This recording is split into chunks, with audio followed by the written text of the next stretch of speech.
Welcome to TRS Clips, where you'll find happiness through your own curiosity. After Ramzan, do you feel heightened intuition? Yeah, even during. During also, Yeah, because of during. the fasting. Yeah, because I fast every day, even though I'm working and everything, but I never leave my fast every day since the age of 14. I have fasted. It's just been instilled in our brains. Like when I was 14, and like when you are supposed to start fasting after your puberty, your parents hammered in your head, you have to fast. So growing up, we went to school fasting. We did everything fasting. It was normal. So when Ramadan came, you stuck to it. So even now, people are like, how are you fasting and you're working and you're traveling every day? You're on a flight every day. You're on sets every day. You have to be active. A part of my job description is to be physically active as a performer, right? But I don't break my fast. I keep my fast going. And then you keep it going, whatever. It's not the end of the world. In fact, it's a great time for me to become more disciplined and more spiritual. And when you know that you're going into a situation that's going to be physically, mentally tough, you just strengthen your discipline. And it works so well in other aspects in life, in your work, in your relationships. You think differently, you act differently. And I have so much respect for people who fast and are still working. Like there's an athlete recently, he was speaking about, he's a basketball player. He's fasting while he's playing basketball. And, you know, everyone's like, how are you doing it? He's like, well, it's my duty. I have to do it and I have to be spiritually inclined and respectful to my religion, but I still have to go to work. So why do I have to choose this or this?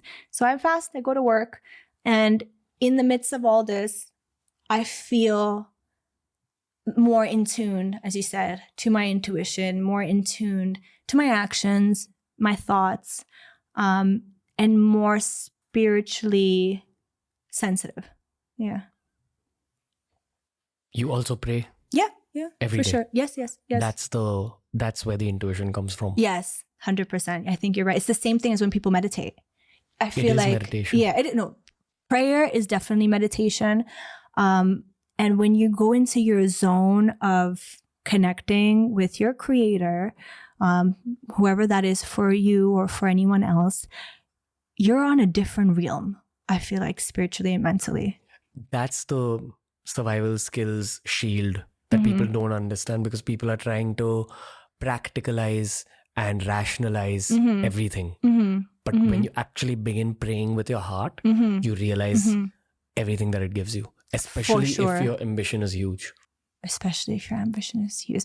Listen, it's not just ambition, but especially if you are sensitive to nazar, sensitive to people who don't have good intentions or goodwill for you, especially if you're out exposed to the world. You know, you need a shield, you need safety, you need something to guard you.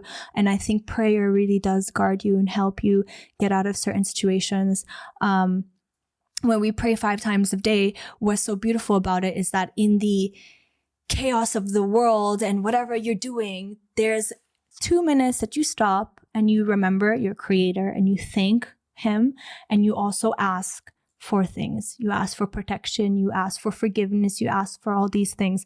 And it's so nice to have that ability 5 times a day, if you are able to pray 5 times a day. I'm not saying I pray 5 times a day. There are sometimes I forget to, sometimes I'm too busy, sometimes I'd only do 2 or 3. It's a working progress for me.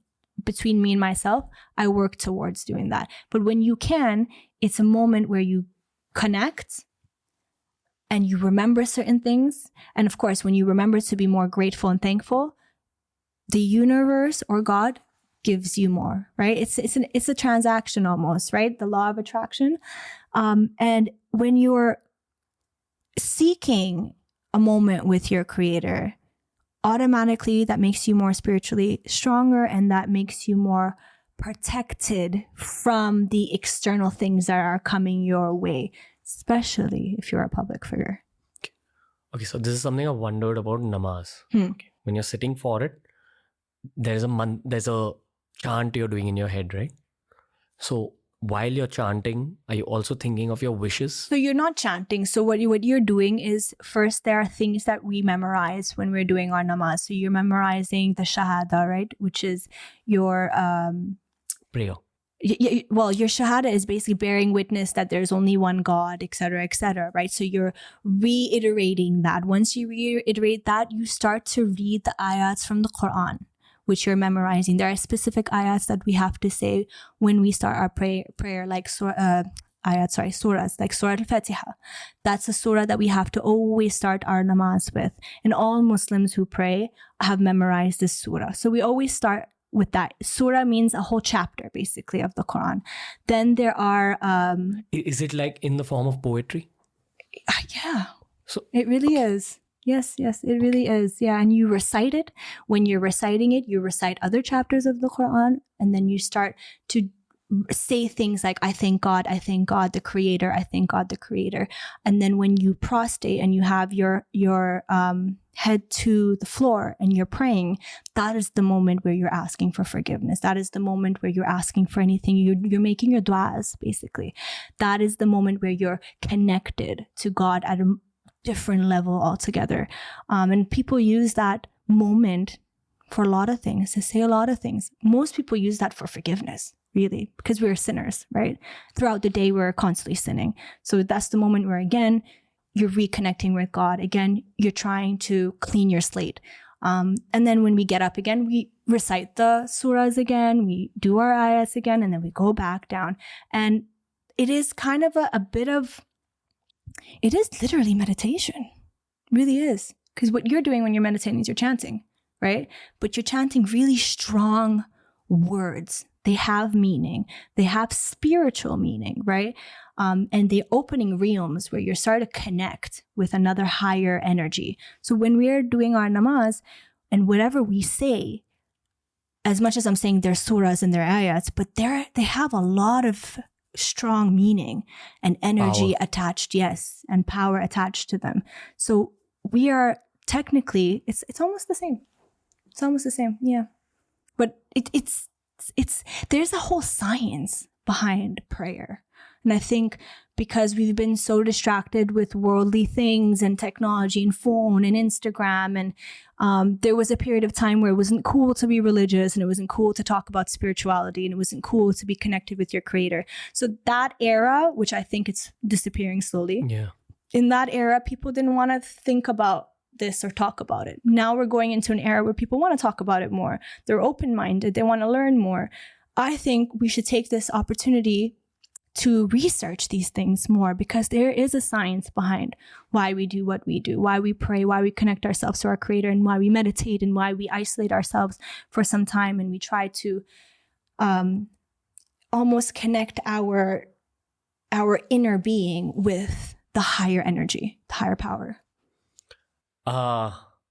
This is a saying that came up on the show in one of our past episodes, where someone said that, we're so obsessed with reality that we don't understand that reality will actually begin after this reality ends. And then we realize that... Is this even real? Yeah, that all this is a dream. Yeah.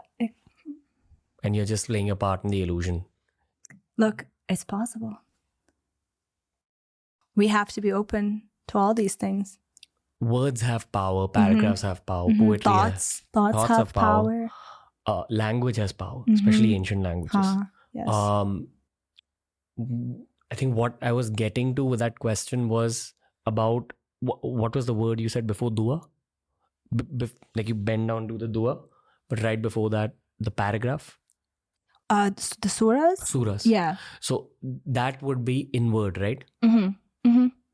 That you're taking it in, you're memorizing it. And duas are outward. Then you go back to doing something inward. Something that you've already memorized. Duas are things that are coming out from your system, from your brain. So there's receiving, and then there's giving that happens. While you're receiving, does any other thought enter your head? Yes, of course. See, look, here's the thing about praying, right? And meditating. You have to have immense self-discipline and self-control, which is so hard to do as a human. And even like the deen, even the religion tells you this, that when you're praying, it is probably one of the most hardest things, because you have to be mentally so focused that your brain cannot go anywhere else. You can't be thinking about what am I going to do today? What's the daily schedule? Or did I eat? Did I not eat? Did I switch off the light in the bathroom before or after? Is my friend going to call me? What am I going to do next week? You can't be thinking. You have to be only focused on that one thing, that moment you have with your creator. So how do you do that? As a human, when we are so multidimensional, most of us multitask. Our brains are running on 1,000 kilometers per hour.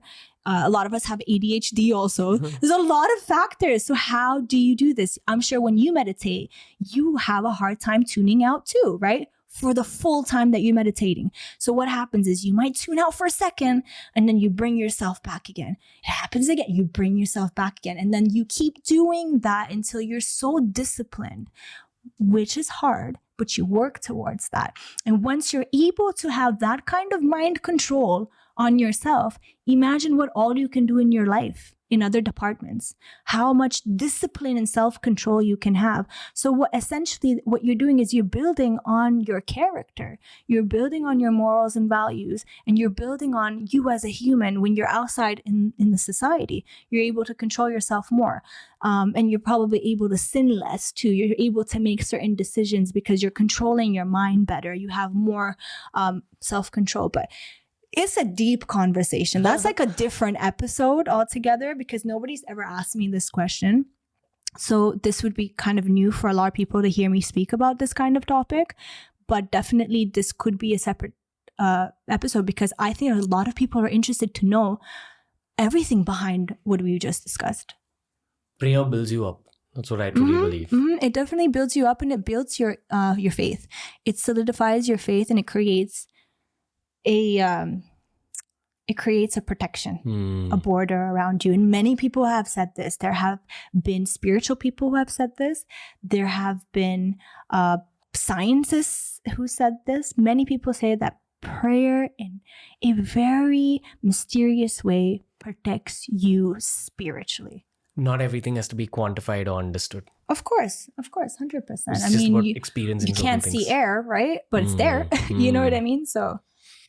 Hey, didn't expect that we'll go here, Noura Fateh. Hey, if you enjoyed this clip from The Ranveer Show, we've uploaded a ton of other clips related to a ton of other topics. So explore the channel because there's something for